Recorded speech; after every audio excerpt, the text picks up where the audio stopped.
Hello എല്ലാ കൂട്ടുകാർക്കും sports ന്യൂസിൻ്റെ ഏറ്റവും വീഡിയോയിലേക്ക് സ്വാഗതം. ഞാൻ എത്തിച്ചേർന്നിരിക്കുന്നത് നമ്മുടെ കേരള ബ്ലാസ്റ്റേഴ്സിൻ്റെ സൂപ്പർ താരമായ അഡ്രിയൻ ലൂണയുമായി ബന്ധപ്പെട്ടൊരു അപ്ഡേറ്റ് പറയാനാണ്. അദ്ദേഹം നിലവിൽ കേരള ബ്ലാസ്റ്റേഴ്സ് പ്ലെയർ തന്നെയാണ്. നിലവിൽ അദ്ദേഹത്തിൻ്റെ കോൺട്രാക്റ്റ് ഈ വരുന്ന മെയ് മാസം അവസാനിക്കും. അദ്ദേഹം കോൺട്രാക്റ്റ് പുതുക്കിയെന്ന് പല വാർത്തകളും വന്നിട്ടുണ്ട്. എങ്കിൽ പോലും ഇപ്പോൾ കിട്ടിയ ഏറ്റവും പുതിയ വാർത്ത അനുസരിച്ച് അഡ്രിയൻ ലൂണ ഇതുവരെ തൻ്റെ കോൺട്രാക്റ്റ് ബ്ലാസ്റ്റേഴ്സുമായി പുതുക്കിയിട്ടില്ല എന്നാണ്.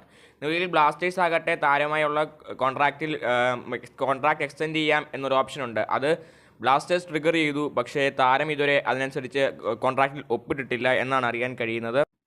ഇതിന് പ്രധാന കാരണമായി പറയുന്നത് അദ്ദേഹത്തിന് ISLൽ തന്നെ, അതായത് FC ഗോവ അടക്കമുള്ള വമ്പൻ ക്ലബ്ബുകളിൽ നിന്ന് കേരള ബ്ലാസ്റ്റേഴ്സ് കൊടുത്തതിനെക്കാട്ടിൽ വലിയൊരു ലക്ഷറിറ്റായ ഒരു ഓഫർ അദ്ദേഹത്തിന് ഉണ്ട് എന്നാണ് അറിയാൻ കഴിയുന്നത്. അത് അദ്ദേഹം പരിഗണിക്കുന്നുണ്ട് എന്നാണ് അറിയാൻ കഴിയുന്നത്. അതുകൊണ്ട് നമുക്ക് അദ്ദേഹം കേരള ബ്ലാസ്റ്റേഴ്സ് വിട്ട് മറ്റൊരു ISL ക്ലബ്ബിലേക്ക് പോവുകയാണെങ്കിൽ അത്ഭുതപ്പെടേണ്ടതില്ല എന്നാണ് അറിയാൻ കഴിയുന്നത്. നിലവിൽ കേരള ബ്ലാസ്റ്റേഴ്സിൻ്റെ ഒഫീഷ്യലിൽ നിന്ന് കിട്ടിയൊരു വാർത്ത തന്നെയാണ് ഇത്. ISLൽ കേരള ബ്ലാസ്റ്റേഴ്സിനായി അദ്ദേഹം കഴിഞ്ഞ 3 സീസണിൽ പന്ത് തട്ടി. ഈ സീസണിൽ അദ്ദേഹത്തിന് വളരെ കുറച്ച് മത്സരങ്ങൾ മാത്രമേ കളിക്കാൻ സാധിച്ചുള്ളൂ. അദ്ദേഹം പരിക്കിൻ്റെ പിടിയിലായിരുന്നു. എങ്കിൽ പോലും കേരള ബ്ലാസ്റ്റേഴ്സിന് വേണ്ടി കഴിഞ്ഞ 3 സീസണുകളായി കളിച്ച് നിലവിലൊരു ബെസ്റ്റ് പ്ലെയർ എന്ന് നമുക്ക് പറയാൻ സാധിക്കും. അഡ്രിയൻ ലൂണ നമ്മുടെ ക്യാപ്റ്റൻ കൂടിയാണ്, ഈ ഉറുഗ്വേൻ മജീഷ്യൻ. അപ്പോൾ എന്തുകൊണ്ടും അഡ്രിയൻ ലൂണ ഒരു താരത്തെ ടീമിൽ നിലനിർത്താൻ സാധിക്കുക എന്ന് പറയുന്നത് വലിയൊരു കാര്യം തന്നെയാണ്.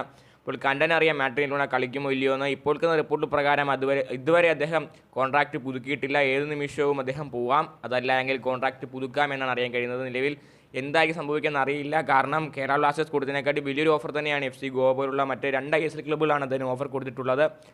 അപ്പോൾ നിലവിൽ കേരള ബ്ലാസ്റ്റേഴ്സ് അദ്ദേഹം കോൺട്രാക്റ്റ് പുതുക്കിയിട്ടില്ല.